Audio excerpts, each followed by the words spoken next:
बिस्मिल्लाहिर्रहमानिर्रहीम।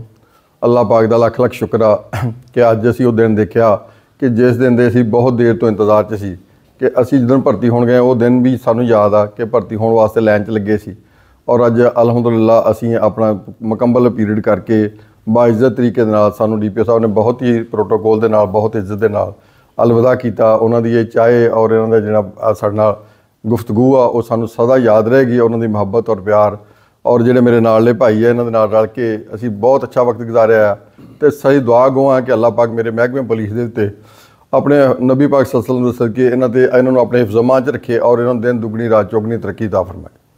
आमीन।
आज रिटायरमैंट के मौके के उत्ते सारे असी अफसरान जिन्होंने रिटायरमैंट होए हैं असी आए हैं। साड़ी बहुत अच्छी और बड़ा पुलिस ने प्रोटोकोल बड़ी इज्जत दी है।